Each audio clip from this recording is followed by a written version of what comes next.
All right, welcome to today's explainer. Today, we are diving straight into what I like to call the jogging paradox.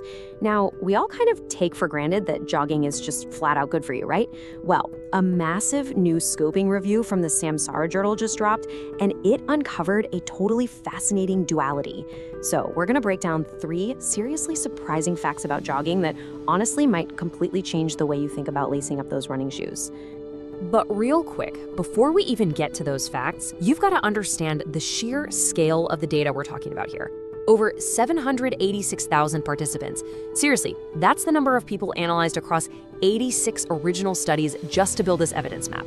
So we're not talking about some small localized study here. This is heavy-hitting, population-level data. It looks at the whole shebang, everything from molecular biomarkers all the way up to overall mortality outcomes. We are dealing with immense credibility here, which makes our first major revelation all the more wild. Okay, so fact number 1. We call this the dual lipid superpower. Jogging uniquely manages to do 2 incredible things at exactly the same time across large populations. It actively raises your good HDL cholesterol, which acts kind of like a cleanup crew, clearing excess plaque right out of your bloodstream, while simultaneously dropping your bad triglycerides, those fats stored in your blood. It's an absolute game changer. It's an incredibly powerful association that optimizes your metabolic profile in a way that very, very few single interventions can actually pull off.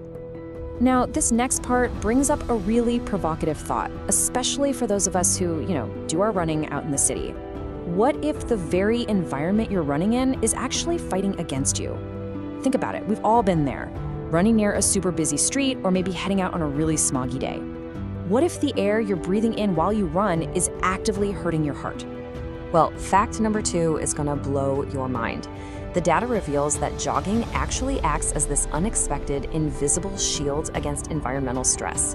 So, normally, exposure to PM 2.5 air pollution causes a 4.38 millimeter of mercury spike and systolic blood pressure for folks who don't exercise. But incredibly, regular jogging totally counteracts and mitigates that exact spike through these specific pathways in your body, meaning your run is quite literally defending your cardiovascular system against the very pollution you are running through. But it isn't all good news. The forensic registries within the review reveal fact number 3, which is the hidden heart hazard.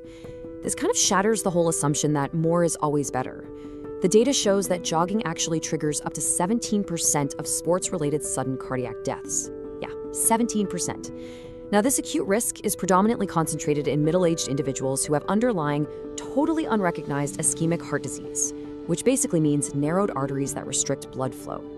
It's a pretty stark reminder that, at the end of the day, jogging is a physical stressor, and if your heart happens to have hidden vulnerabilities, well, that stress can unfortunately be fatal. Okay, take a deep breath. Do not hang up your running shoes just yet. We do have some great news to relieve that tension. The researchers found, and this is a direct quote from the paper here, a U-shaped relationship where 2.6 to 4.5 hours per week conferred the lowest risk. Honestly, that perfectly defines your jogging sweet spot. Hitting that specific weekly duration gives you all of those massive cardiovascular and lipid benefits we just talked about, but without pushing your body into those acute risk zones of excessive strain. So let's recap real quick. We've seen that jogging totally optimizes your lipids, it actually shields you from pollution, but it does carry hidden risks if you overdo it. Which brings us to our final, absolutely critical question. Do you have any of the hidden warning signs?